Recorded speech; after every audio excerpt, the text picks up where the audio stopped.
Hello everyone, welcome to our channel. Fengal తుఫాను ప్రభావంతో తెలుగు రాష్ట్రాల్లో కురనున్నటువంటి అతి భారీ వర్షాలు వివరాల్లోకి వెళ్దాం. వాతావరణ పరిస్థితులు ఏంటి, ఈ రోజు రేపు ఏ జిల్లాలో వర్షాలు పడతాయి తెలుసుకునే ముందు మీరు ఇంకా మన ఛానల్ కనుక సబ్స్క్రైబ్ చేయనట్లయితే వెంటనే సబ్స్క్రైబ్ చేసి పక్కన ఉన్న బెల్ ఐకాన్ కూడా క్లిక్ చేసేయండి. గత 2 రోజులుగా రాయలసీమ, దక్షిణ కోస్తా జిల్లాలతో పాటు ఇవాళ రేపు మధ్యాంధ్ర, ఉత్తరాంధ్ర జిల్లాల మీద కూడా ఫెంగల్ తుఫాను ప్రభావం చూపించనుంది. ముఖ్యంగా తెలంగాణలోని ఆసిఫాబాద్, మంచిర్యాల, జగిత్యాల, పెద్దపల్లి, సిరిసిల్ల, కరీంనగర్, జయశంకర్ భూపాల్పల్లి, ములుగు, వరంగల్, జనగామ, మహబూబాబాద్, భద్రాద్రి కొత్తగూడెం జిల్లాలు, ఖమ్మం, సూర్యాపేట, నల్గొండ, మేడ్చల్, వికారాబాద్, రంగారెడ్డి, హైదరాబాద్ లో ఈ రోజు మధ్యాహ్న సమయం నుంచి భారీ వర్షపాతం నమోదవుతుంది.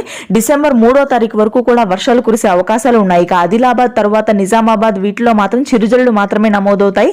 మధ్యాంధ్ర జిల్లాలు గుంటూరు, కృష్ణా, కోనసీమ ప్రాంతాల్లో ఈ రోజు రాత్రికి తేలికపాటి నుంచి మోస్తరు వర్షపాతం, ఉత్తరాంధ్ర శ్రీకాకుళం, విజయనగరం, విశాఖపట్నం ప్రాంతాల్లో భారీ వర్షాలు ఫెంగల్ తుఫాను ప్రభావంతో నమోదు కానున్నాయి.